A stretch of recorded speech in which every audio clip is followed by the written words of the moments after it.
The following is a Shaw Public Affairs presentation. With one exception, and that was in 2006, the BC Teachers Federation has never managed to reach a negotiated contract settlement. And frankly, I don't think 2011 is going to be much different.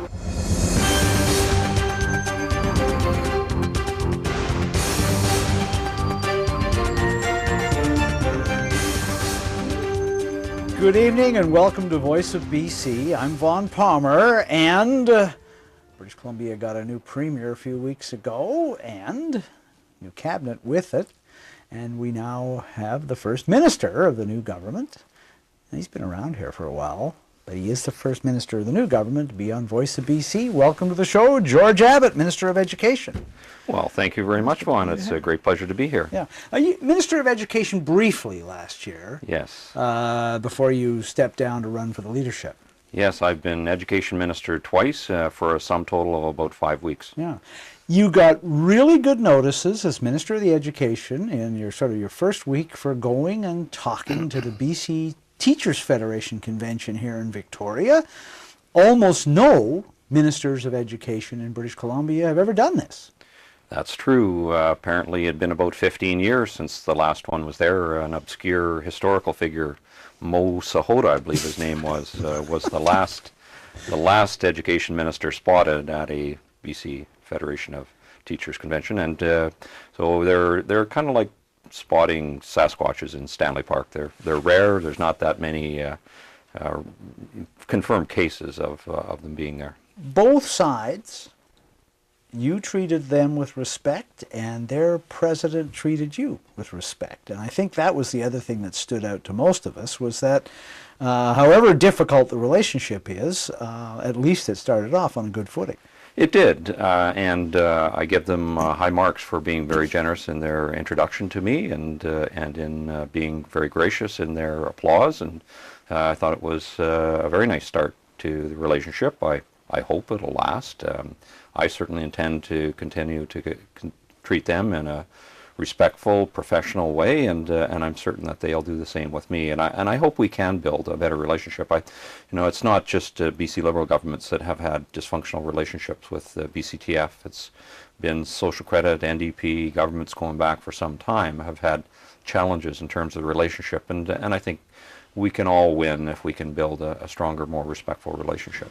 We've got some specific questions about the relationship and teachers' talks coming up later, but I just wanted to ask you about a couple of stories that are ongoing this week. The first one, the return to the BC Liberal caucus of Bill Bennett, kicked out last November, and invited back this week. What's that all about?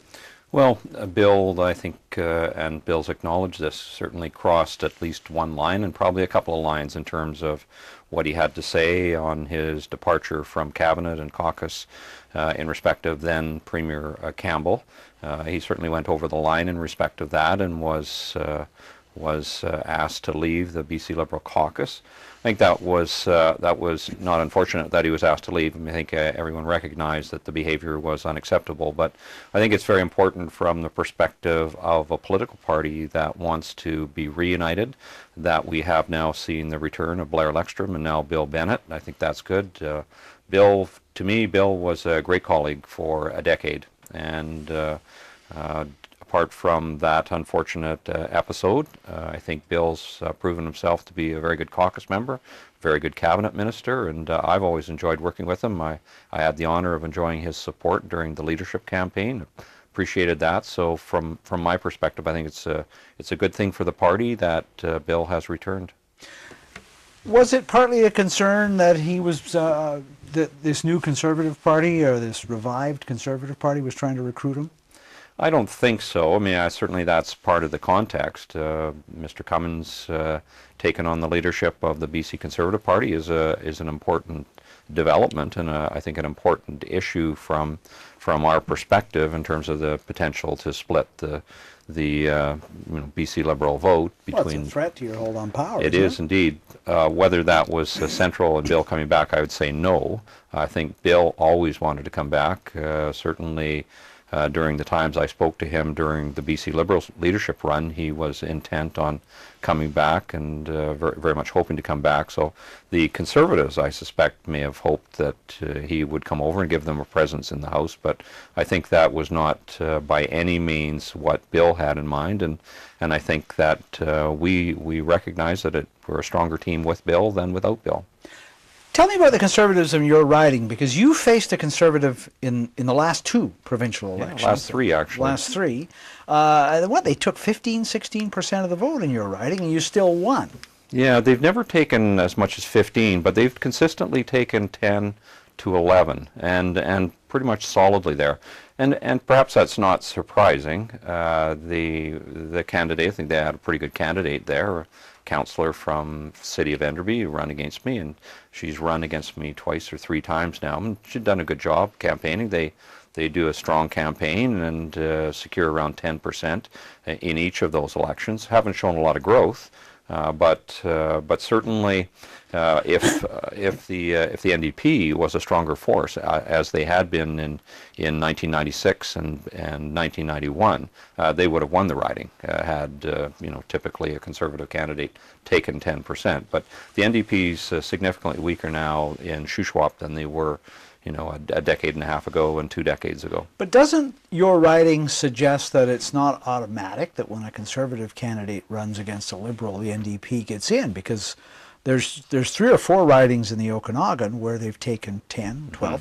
Vernon, they took 10 or 12% of the vote, and one of the Kelowna ridings, the south end of the Okanagan, they took more than that. I think they took about 15 or 20% of the vote, and yet the Liberals won every one of those ridings. So I guess what I'm asking is it automatic that the Conservatives split the vote and the NDP gets in when we've got 4 or 5 examples where the Liberals still won? No, it's not automatic by any means. The southern interior is, I think, the strongest area in the province currently for the BC Conservative Party, and they did run pretty strong campaigns in the Okanagan and in the Kamloops area. They ran candidates there as well and did reasonably well. And you're right, they didn't win any seats out of that, and BC Liberals held those seats. Where a BC Conservative Party will have an impact is in those constituencies that are highly competitive between BC Liberal and NDP candidates, where often the margin of victory can be anywhere from a couple of percent to 5 to 10%. So in those ridings, the addition of a Conservative candidate may have an adverse impact on the outcome from a BC Liberal perspective, and you need to only turn over, say, 5 to 10 ridings from BC Liberal to NDP, and you have a change of government. We've got a federal election ongoing at the moment, a voting day, May the 2nd. What's the approach your government's taking to that? Totally hands-off, nobody gets involved, staff stays out of it, or are you picking sides? No, totally hands-off. We are provincially, as I think you and everyone know, we are a coalition in British Columbia. The name of the party is BC Liberal Party, but we embrace members who are federal Conservatives, who are federal Liberals, and federally independent, as I am. So I don't think it's in our interest to be taking a position in respect of the federal election, and I think the new Premier, as was the case with the former Premier Campbell, neither have encouraged members to be active in the federal campaign. They haven't. I don't think either have actually prohibited involvement by members, but they've discouraged it, and I think that's the right thing to do, because we do need, when we go to the election next time, we need to have federal Conservatives and federal Liberals on board to win the election. I think we've got to have a tough election ahead. We got a lot of questions for George Abbott. Normally we leave the mean questions for the end, but I think we should start off with a mean question tonight, and here it is from Sean Holman. Here's Sean. This is bound to be mean. George, you had arguably the most robust policy platform during the provincial Liberal leadership race. You had a whack of endorsements from MLAs, including a leadership candidate who dropped out of the race, Moira Stillwell, and yet you lost. So looking back on it now, what do you think you could have done to change the result of that race? I suppose this is the first time it's occurred to you that you lost the... I hadn't realized that until this moment. You're right, it was a mean question. I thought I'd won up until now. No, so it's a great question, actually, and we did have a very robust policy, had a great campaign team, and a great campaign team that put together what I thought was a very, very good policy platform.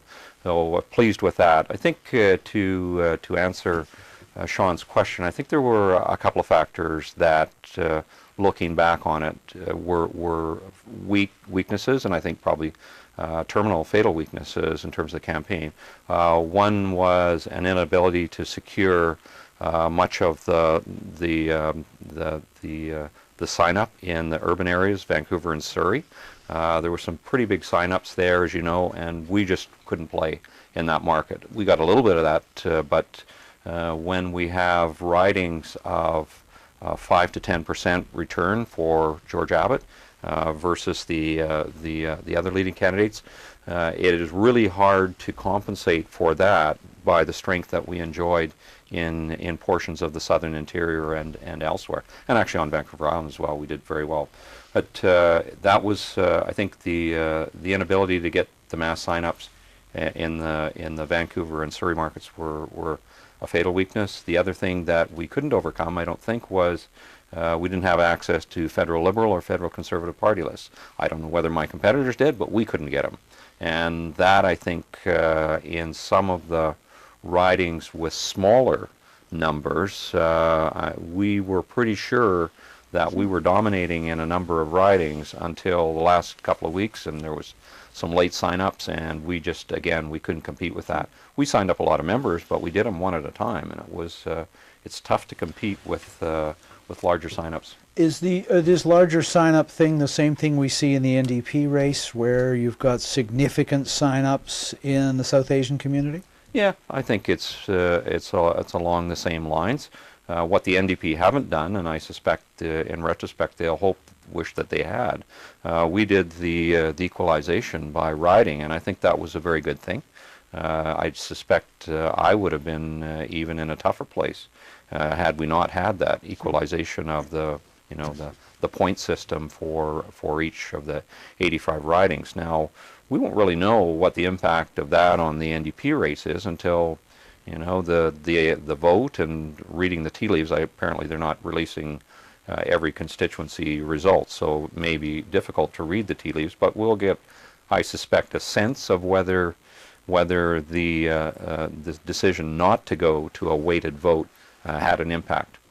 The reference that George Abbott makes here is to some work that, among others, Chad Skelton, my colleague at the Vancouver Sun, did on the Liberal race. They released their voting results riding by riding because they tallied them that way. And the Sun got, my friend, colleague, Mr. Skelton, did some excellent work showing where the support was around the province. He's asked the New Democrats if they'll provide the same data on their vote on the 17th of April, but they've said no so far. Now, they say it's because they aren't tallying the votes on a riding basis. They don't have this weighting system that the Liberals did, but in any event, you won't be able to see it. I would add to that, however, based on the numbers they have given us at the riding level, that they may not want people to realize that the huge voting cloud of about a half dozen ridings in the Lower Mainland. I got a good question here from David Schreck, and it's a technical one for political junkies, but I'd be interested to hear what your answer is. Here's David. George, as one political junkie to another, I'm curious. Did your vote in the leadership come anywhere close to your marks? Did your canvass results indicate that you were going to actually do better than you did? Yes, the short answer is yes. We thought that we were in second place, and fairly solidly in second place, from the polling that we did. Now, we've been trying to get a clear sense of why, when our polling showed that, we ended up in third. And I do suspect, again, it goes back to and I don't blame anyone for this but myself. I just was not strong enough in in portions of Vancouver and Surrey. And that's a lot of ridings and tough to overcome that. Now, if I had won 25 or 30% in each of those ridings, I would have been in great shape. But when you're scoring only 10 and the other leaders are dominating in probably 25 or 30 ridings, it is pretty nigh on impossible to overcome. So I suspect that's what skewed the difference between what we anticipated based on the polling that we had done, and I think it was reliable polling, and the outcome. There was a lot of new members, and I think that the turnout from some of those mass membership sign-ups was higher, probably because better management around PIN numbers and the like. New Democrats start voting next week on their leadership candidates. You watch Shaw TV. We have a debate on Sunday afternoon, 2 o'clock this Sunday, with the 4 candidates. It was 5 candidates until this afternoon, but one of them dropped out, Nicholas Simons, and endorsed John Horgan. But we still will have them all there on Sunday afternoon. Do you have any guess on who's going to win this leadership, and do you have any advice for the leadership candidates based on your own experience? Based on not winning, my advice may be very questionable for any of the candidates, given that I didn't succeed. But it's been very interesting. I mean, I've been following it, and I suspect that all of the candidates are feeling just about like I did a week or two before the vote, and that is exhausted. Man, this vote's been going on forever. It was our own went for something like 3 months, and I know theirs has been at least that long, and so they must be nigh on exhausted. Now, I'm not going to bet the farm on any of them, but I mean, if I was going to do a bet, it probably would be Mike Farnworth. I suspect New Democrats will probably go with the potential leader who is most electable, and I think that's Mike Farnworth. But what they'll do is another question. Your earlier questions about the sign-ups and the impact of that is an important one, because as everyone recalls, I'm sure, Adrian Dix brought in a whack of sign-ups at the sort of last hour of the sign-up period for the NDP, and if those numbers were anything like 4,000 or 5,000 sign-ups, and if they have the ability to get the PIN numbers and ensure a high turnout for those new sign-ups, that's a 4,000 or 5,000 potential gap that Farnworth's going to have to overtake Dix. So that's going to be challenging for him. But notwithstanding that, I still have a kind of gut instinct that Mike will win. I'll say that talking to people in this one, in the NDP race, you hear everything from first ballot victory for Dix to surprise come up the middle for Horgan to no, the party's going to go with Farnworth because that's who the polls say has the best shot against Christy Clark. And frankly, your guess is as good as mine, and even if you've got an NDP membership and you're voting, I'm not sure you know, because there's 28,000 voters there, and even the polls aren't 100% sure of how those are going. I did mention off the top that we've got some questions about education and about the teachers' talks and everything else. Let's start with a question from Bill Thielman. Here's Bill. Minister, you've got much credit for going to the BC Teachers Federation convention, talking frankly to teachers and hearing their concerns, and I commend you for it as well. But why is it that no other education minister has done that for years and years? I don't know. Good sense, perhaps. I don't know. No, it's it's been there's been a long history of dysfunction between governments and the BC Teachers Federation, and it wasn't like the last few education ministers for the NDP went either, and I'm sure there weren't all that many Socrat ministers that went there. So there's been a dysfunction, and even as I walked over that morning and was reading a press report from Vaughn Palmer saying I was likely to get booed there, I thought, well, this is what the hell does he know about anything? Well, that's so true. That's why I went. I thought, no, if Vaughn's saying I'm going to get booed, it'll be a great reception. And of course it was. And very good. And I do know that, there's sort of every objective reason to think that the relationship is going to be difficult this year. We're going to go into what are undoubtedly very difficult collective bargaining discussions. We've got all of the issues around the BC College of Teachers. All of the evidence would suggest that the relationship is going to be a troubled one this year. And it may turn out to be, but I want to work to see if we can keep it on an even keel. We have specific questions about every one of those subjects he just mentioned. Stay with us on Voice of BC. That was good.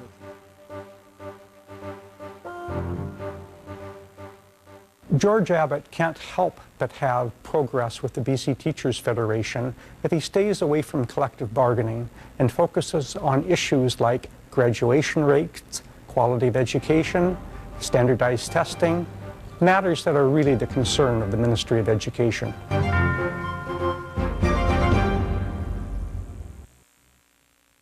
Your source for in-depth local political coverage. This is Shaw TV, your local voice.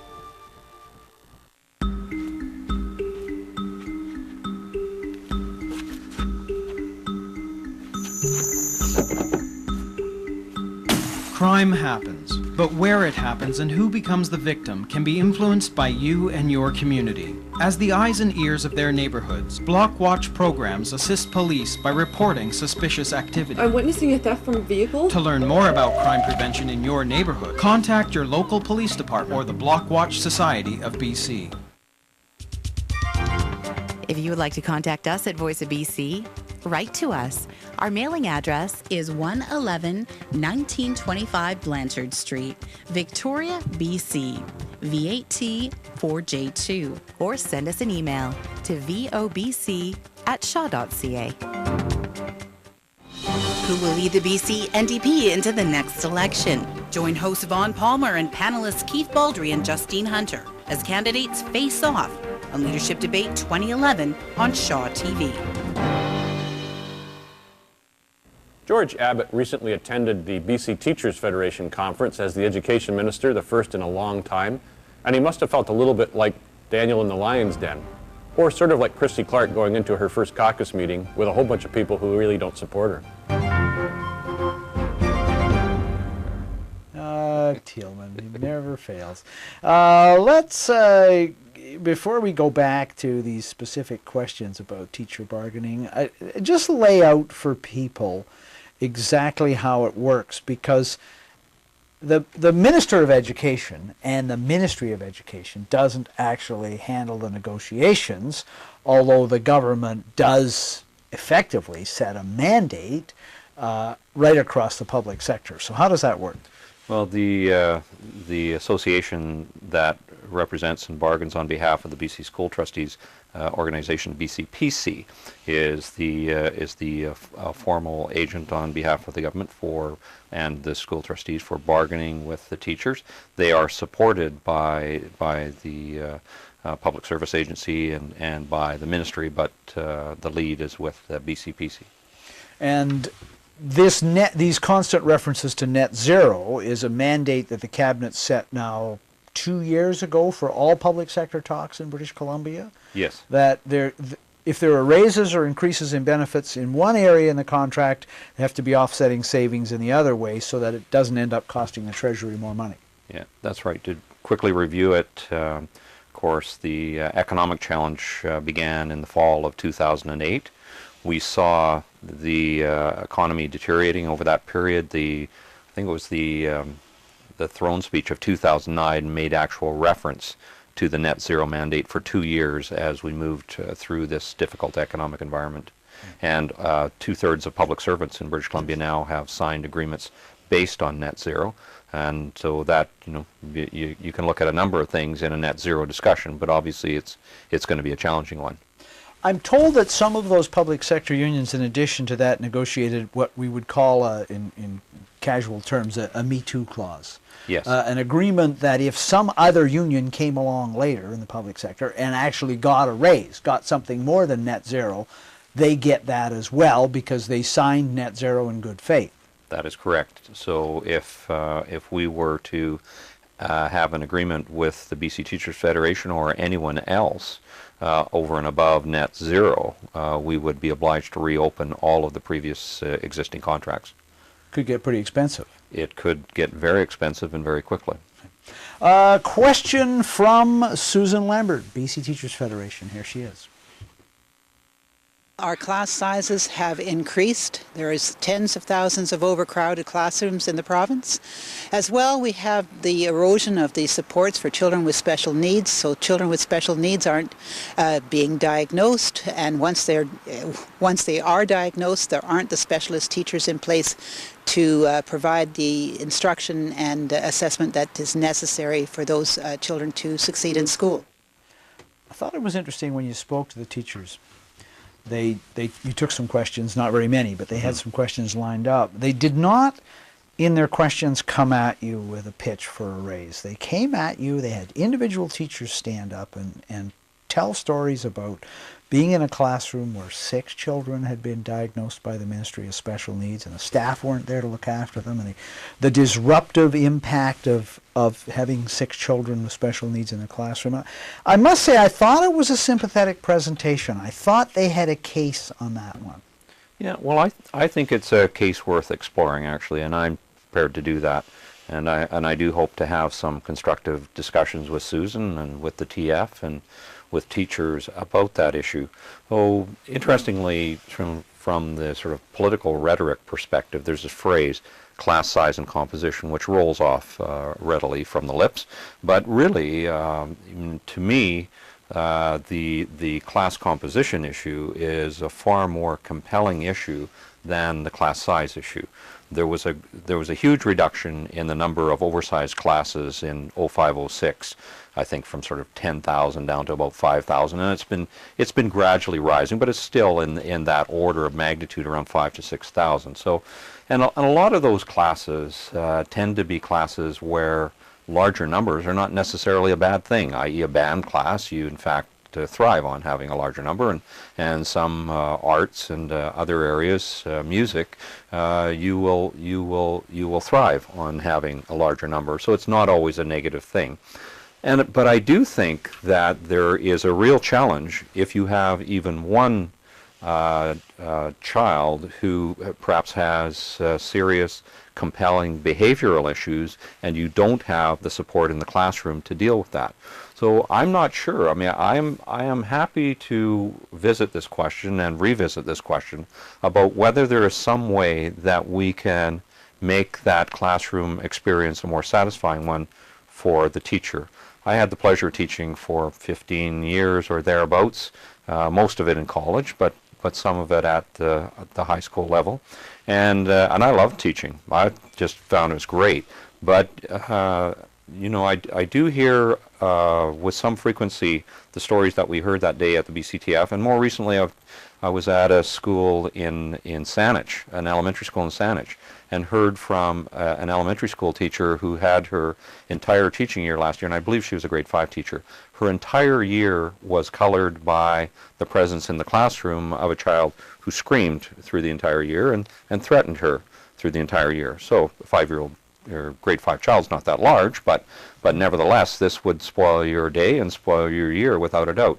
And so I think, well, let's have an open, honest, frank discussion about the class composition issue, not to question the orthodoxy around inclusion, because inclusion is appropriate, and we should all support inclusion. But nevertheless, there will be occasions, I think, when behavioral issues or other issues might lead us to think about, are there better ways of managing this particular challenge? Well, the reason I brought it up too is because you know, I don't do as much public feedback as you do, but I do some phone-in radio and get emails and stuff. And you hear from people who don't have a lot of sympathy for the teachers, and they talk about, in my day in school, you know. And the thing that struck me, being an old man, is that when I went to school, there were no special needs children in the classroom. Those children were not included in the public school system. And so I have no idea what it would be like to be in a classroom where there was, as you say, even one, never mind We hear it from the teachers, a half dozen. And I wondered if this is an area, apart from the issue of contract negotiations, where the ministry and the teaching profession, where the ministry could take some of the pressure off the teaching federation, where they could say, well, you're getting, you know, we really are going to address this in a way that we haven't with resources in the past. Well, I think that's a fair statement, and I think that is what I'd like to explore with them, whether there is some possibility there. And I'm obviously I'm an old man like you. 72. Thanks for asking. Yes. So I think what we have seen in our lifetimes is, you know, in our day, institutionalization was the order of the day for a lot of issues which are now managed in community and in school to some extent. There has been a dramatic shift of the pendulum to inclusion, and appropriately so. I think by and large that has been positive. But when I hear, as often as I do from teachers, about how the nature of the classroom has altered, and you know, perhaps the answer is more teaching assistants. Perhaps not. I don't know. I think that's a conversation which we should openly and honestly and non-ideologically have, though, to see if there's ways we can improve that situation. Well, here's a comment on the Teachers Federation request for a raise from the Canadian Taxpayers Federation, Gregory Thomas. Here's Gregory. A raise? You got to be kidding me. It costs $95 an hour to put a teacher into the classroom for 1 hour of instruction in the Vancouver school system. And when you that's just the teacher. You know, when you load on the administrators and everything else, the whole payroll, which is 91% of their budget, it's something like $145 an hour. You got him handling the negotiations for the government? Yeah, he clearly is a supporter of the 0-0 mandate. So, are these numbers any relationship to what the ministry has? I have never heard $95 an hour number for teachers before. That's a new one to me. I guess it's maybe I'm a bit skeptical. We do have a more specific question. This is an interesting one. This is from the Business Council, Jock Finlayson. So the teachers have made a pitch, and it's on their website, it's quite detailed, for effectively a raise based on what teachers are paid in other provinces, Alberta, Ontario. Jock Finlayson with a question about teachers. Here he is. Minister, in the collective bargaining that you're going to be engaging in with the teachers union, one of the key issues is whether there are skill shortages, labor shortages in the education system. Are we in fact faced with shortages of qualified teachers to fill job vacancies that open up in the K-12 system? The answer to that is no. There is not a shortage of teachers, and in fact there is some waiting period in some of the more popular locations to teach. Victoria, Vancouver, there's more teachers than are positions available by some considerable margin. When we get out to some of the more rural areas of British Columbia, we may have shortages at times, for example, with science teachers or the like, but generally not. Generally, we don't have a labor market adjustment situation here. This is not going to be an issue in terms of the negotiation, I don't believe. The last set of raises that the government did do, and it was just before this mandate came in, but it was with the nurses union. But there were at the time, I believe, 2,000 nurse vacancies in the Lower Mainland. It was difficult to find nurses. Yes. Yeah. Yes, that's correct. Yeah. Susan Lambert with the opinion polling that the Teachers Federation has done. Here she is.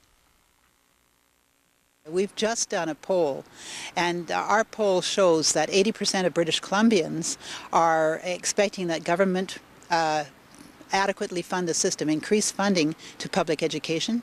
The vast majority of respondents feel that class sizes have increased, and that's not a good situation for children. So I think, in fact, the majority of British Columbians want government to adequately fund probably the most critical service of any government, and that is public education.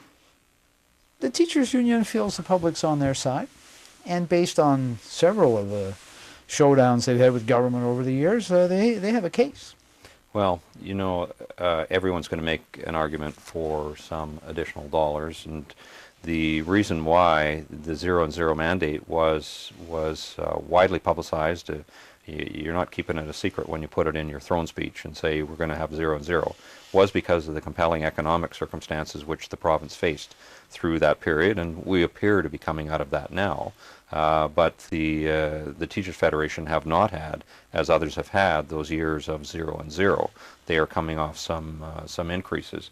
So the arguments are fascinating and the polling is fascinating, but it still comes down to 0 and 0 is the mandate, and that's the mandate government's going to stick with.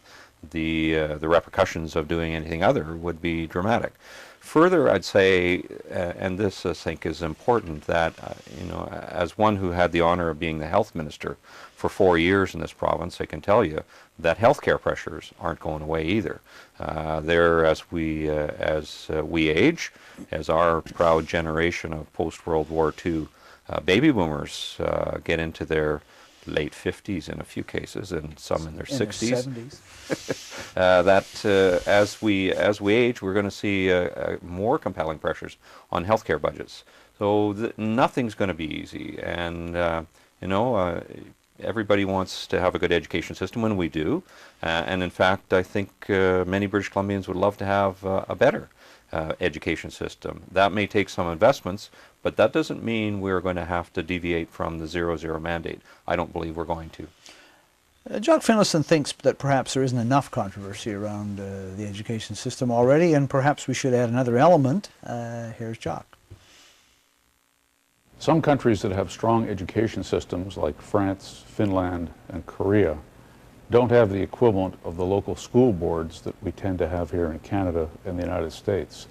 That leads me to ask the following question. Why do we have school boards, and is the government prepared to look at potentially eliminating them in British Columbia? Well, I think governments, including our own, have looked at that possibility over the years.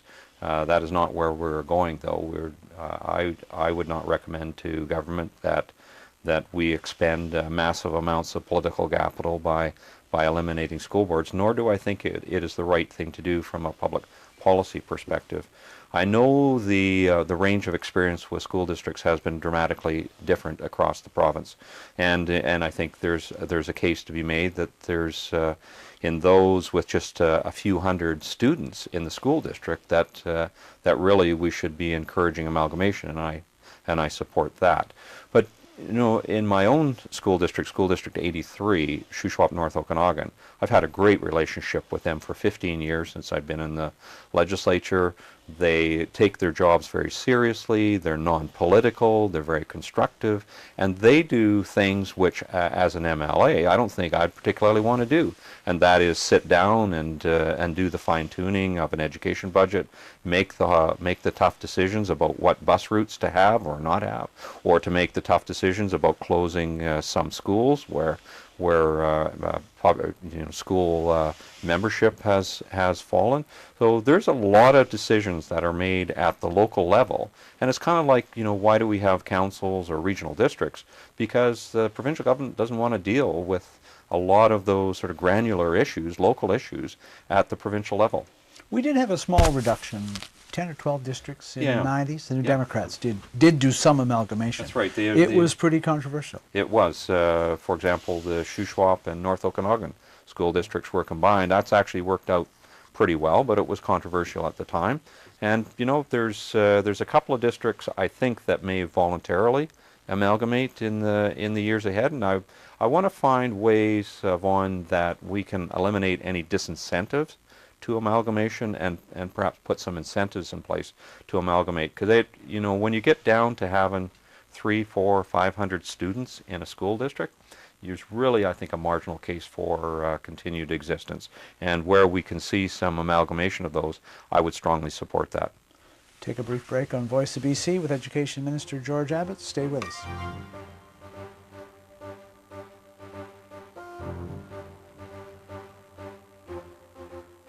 I don't think we need to just look at the costs of educating our children. We need to actually look at the costs of not educating our children and recognizing that it brings increased costs in policing, in crime, and basically in social dislocation. If you have a whole generation of people or a number of children who don't fulfill their lives and their potential, that costs society an awful lot. And I think we need to look at that when we're looking at the cost-benefit analysis of how much we invest in public education.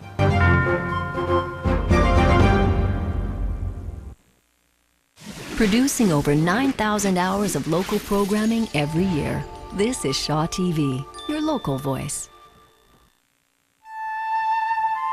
Found across Canada, the elusive woodland caribou are well adapted to life in Canada's forests.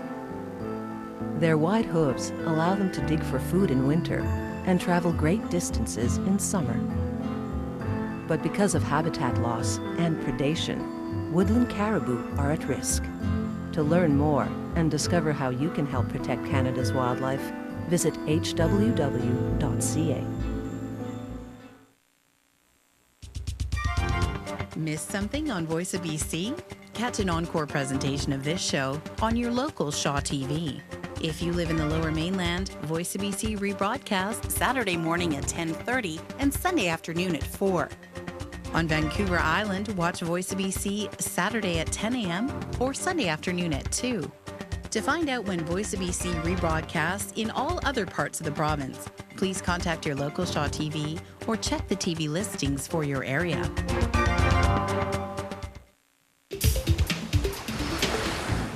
Do you know how many people get their water from underground? Water can come from the surface or underground. Groundwater is found in the layers of soil and rock beneath our feet in saturated areas called aquifers. This water source is collected in wells and supplies about half of North America's drinking water. The problem is, the quality and safety of this underground water is directly affected by what we do on the land above it.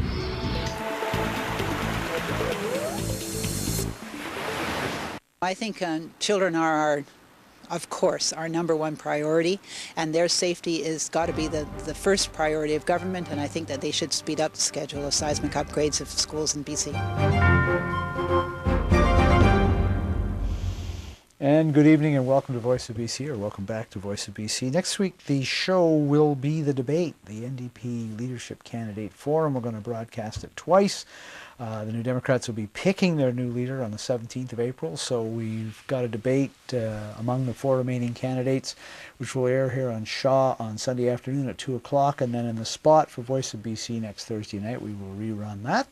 And then the New Democrats will pick their candidate on the 17th of April, and we hope to have the new leader of the opposition on the show not too long after that, although we've got some other guests coming up as well.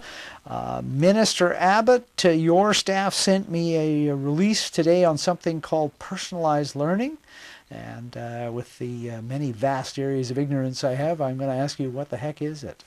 Well, personalized learning is a batch of ideas and policies that sometimes characterized as 21st century learning, and often associated with educators like Sir Ken Robinson, who's I'm a great admirer of, that wrote The Element, among other things. So a lot of the elements... He spoke at the recent BCTF he spoke at convention. the recent Yes. BCTF, and he's spoken at a number of other venues around the province as well. He's quite well known. But it is about an education system where the individual student starts with early identification of any barriers to learning that children may have. Dyslexia would be one example, but only one of a number of examples, maybe physiological or maybe other conditions, cognitive conditions that impair the ability to learn. In personalized learning, you pick those up early, and you do focused remediation of those issues. So if your shortfall is in reading, writing, or numeracy, you have a lot of attention on that area of learning.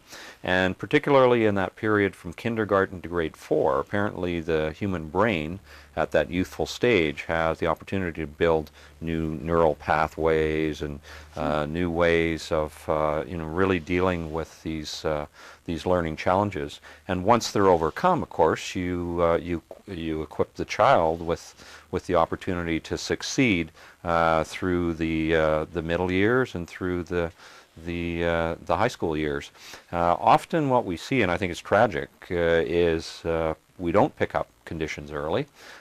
Children get frustrated. They don't learn to read or don't learn to write or other properly. They get frustrated. Often they will begin to act out with inappropriate behaviors as a consequence of that frustration.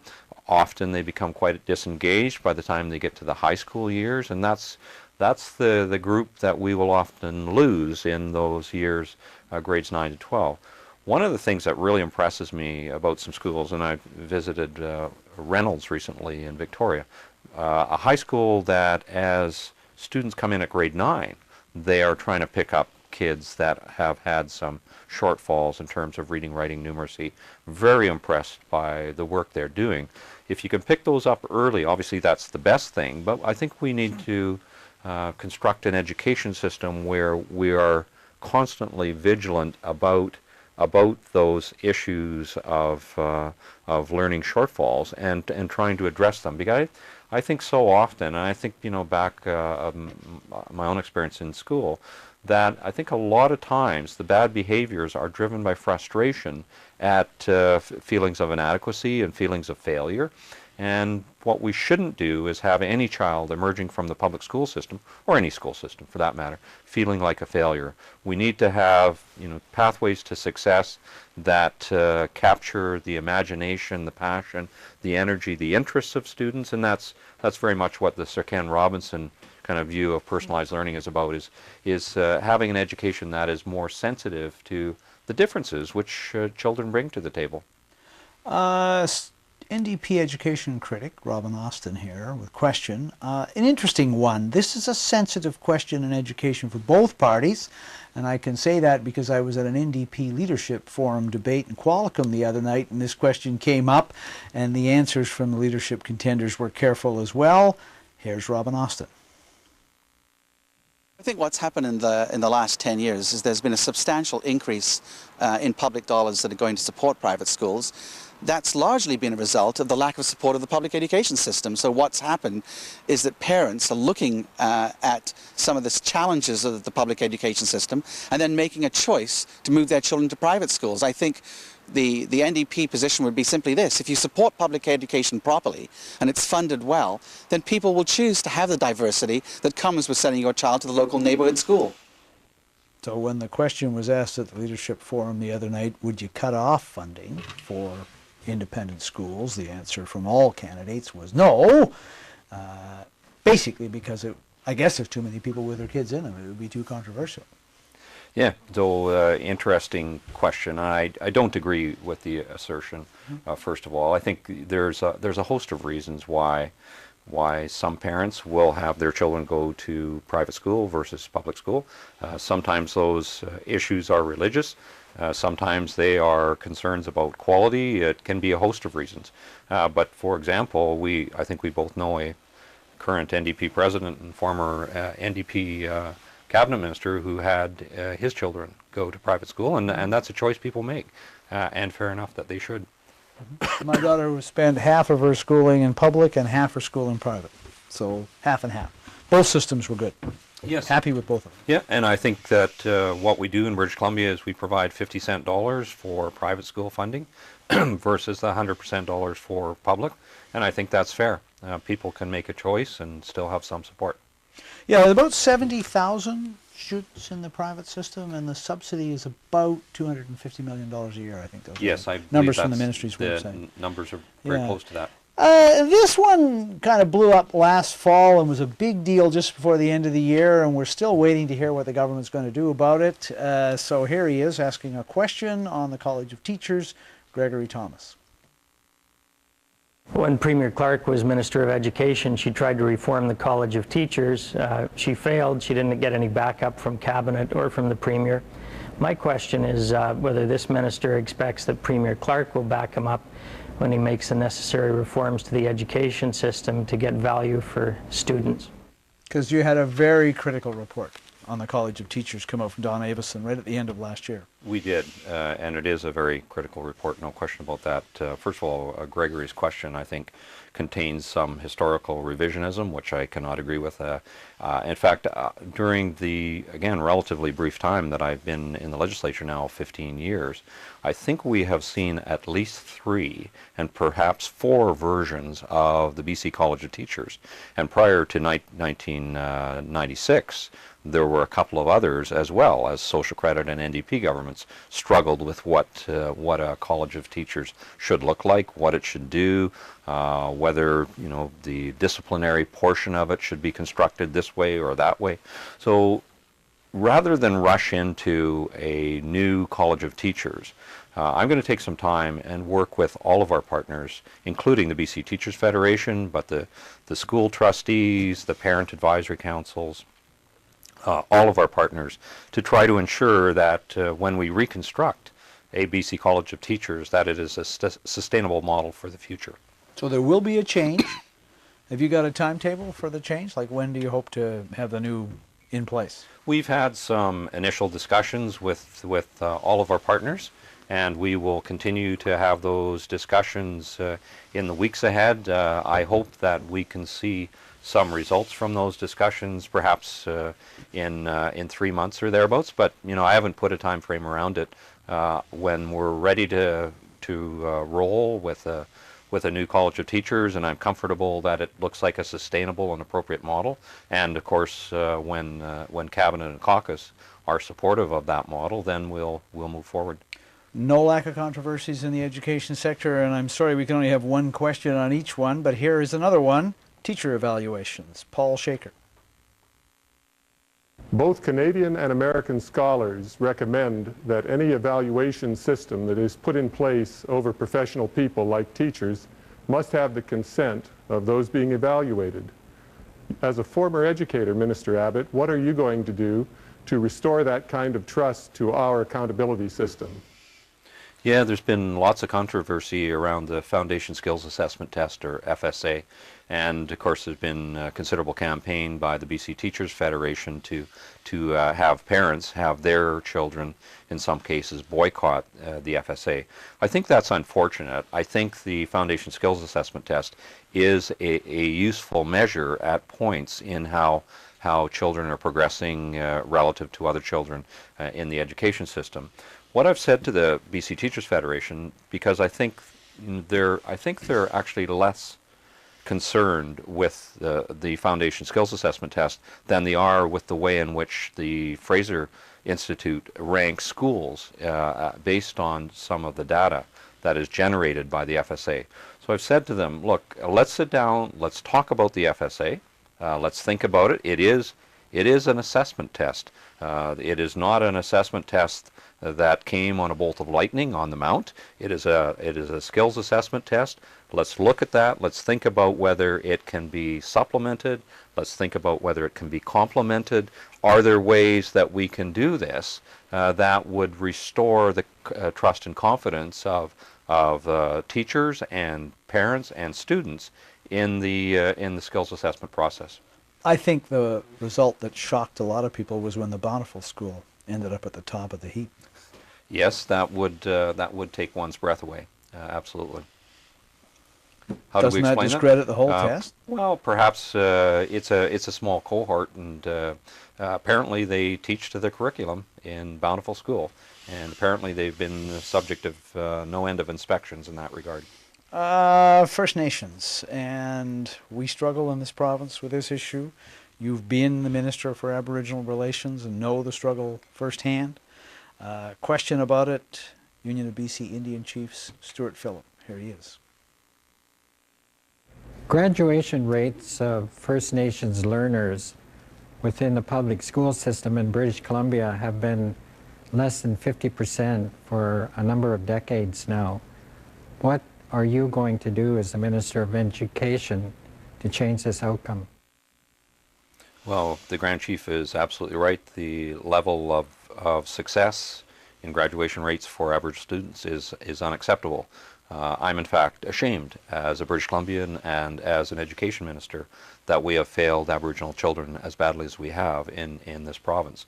Now, we're not alone in the nation of Canada, and in fact we're the only jurisdiction that measures success rate for Aboriginal students, so we give ourselves profile. But I think there's some things we can do with respect to that, and I think a lot of them go back to our earlier discussion about personalized learning. Now, there's I think one of the things that we have failed badly to do, I think, is to incorporate enough of the history of Aboriginal peoples in our province, both at the elementary level and at the secondary level. The history of Aboriginal peoples in this province and their relationship with the newcomers to British Columbia over the past 200 years is a fascinating one, but we don't tell that story. We tell stories about Columbus, we tell stories about Europe, we tell stories about all kinds of places in the world, but we don't tell students at the elementary and secondary level about the very special nature of Aboriginal people, their language, their art, their culture, their traditions. We don't tell that story, and I think we should. So that's part of it, but also I think where we see Aboriginal children, along with other British Columbia children, struggling at that K-4 level, we got to get in there early, we got to turn around those results, and one loves to add a note of optimism here. The Fort Nelson School District, quite a small school district, heavily Aboriginal population. They are one of the 4 school districts in the province that have achieved optimal results.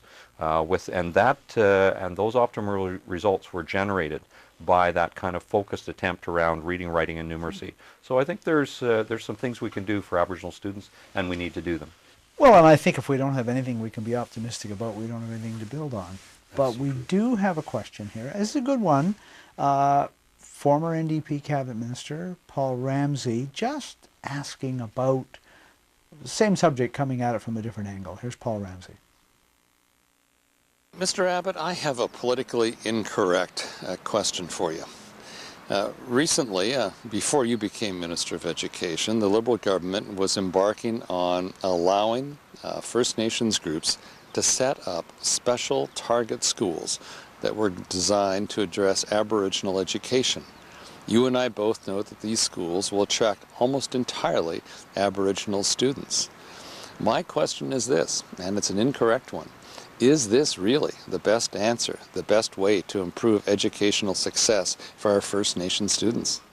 Is it? I think the answer is it's too early to say. Paul has in his former constituency one of these schools, one of the first Aboriginal Prince schools George, is in Prince George, but it's only been there now for about a year, maybe going on a little into 2 years. So we're still learning.